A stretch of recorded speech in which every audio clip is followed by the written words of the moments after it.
Have you ever had one of those weeks at work that just drains you and your first instinct is to try and spend your way out of it? Yeah, that's the I deserve it spending trap. Today, we're going to pull back the curtain on how your burnout is literally being used against you, and we'll show you the math that can help you escape it for good. All right, to really see how this all plays out, let's follow the story of two people.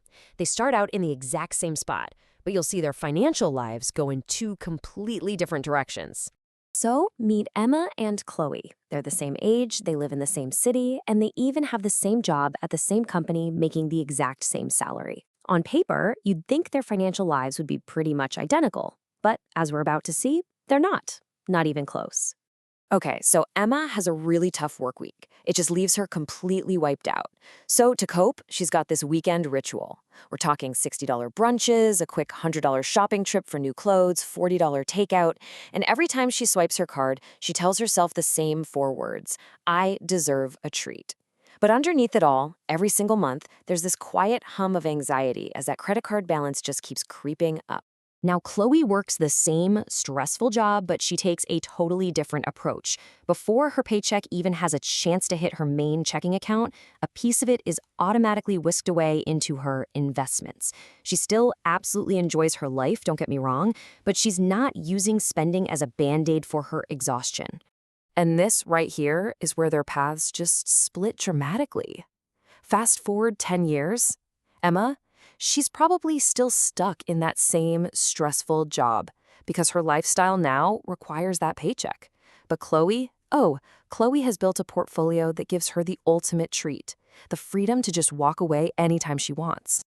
So how is this trap so effective? I mean, how is it engineered? It's so important to understand the psychology behind it because this thing is designed to work on all of us. First things first, let's get one thing straight. If you fall for this, it is not a personal character flaw.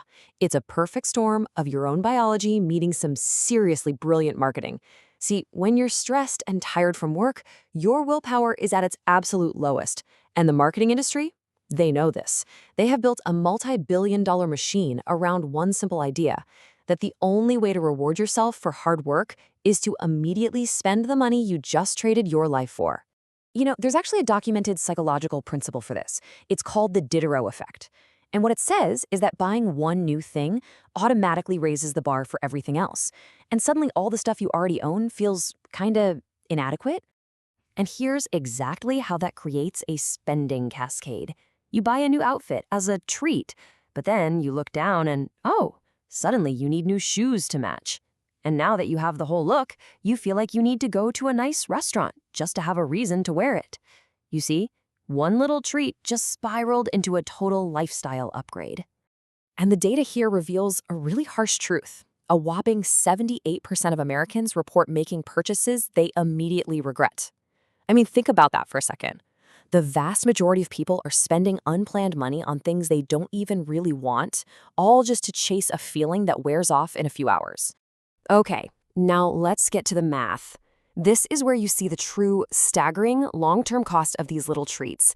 And trust me, this part is going to get your attention. Let's start with a pretty modest number. Let's say all your little I deserve it splurges. You know, the fancy dinners, the impulse buys, the daily coffees. It all adds up to about $150 a week. In the moment, especially when you're feeling burned out, that doesn't feel like a whole lot of money. But what's the real cost? The opportunity cost? What if, instead of spending that money, you invested it? Let's say you just put that $150 a week into a simple, boring S&P 500 index fund. What do you think that turns into over time? Well, the answer is kind of mind-blowing. Over 30 years, with just average market returns, that money grows to nearly $900,000. Let that sink in. You're not just spending $150.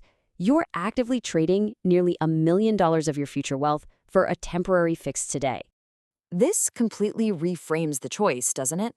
When you say, I deserve it, and spend that money, what you are really doing is choosing a fleeting weekend distraction over what could be an entire decade of early retirement.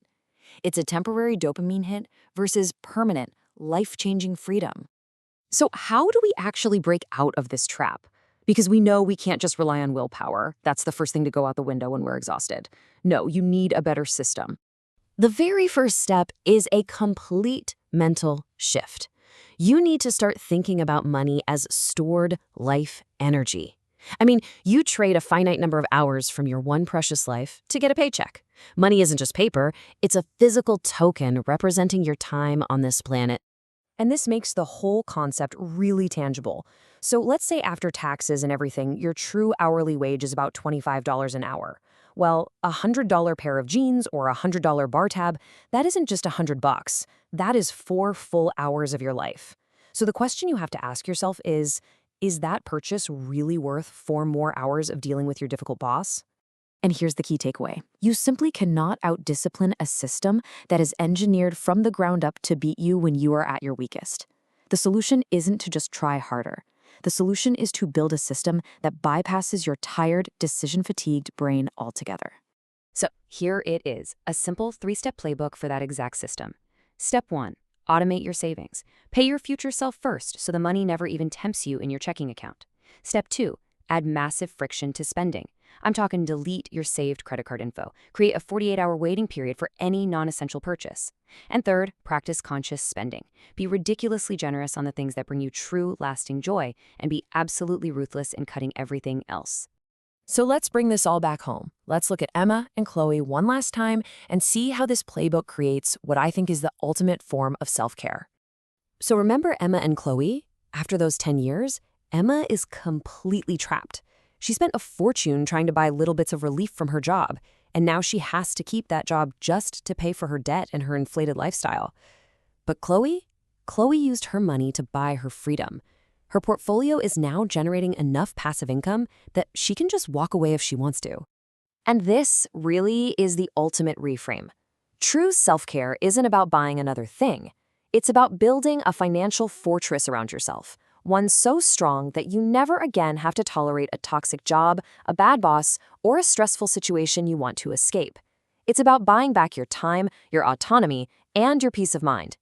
So, I'll leave you with this question to think about. After seeing the math and the psychology behind this whole trap, what is the one treat that you are willing to cut just this week to start funding your own freedom instead?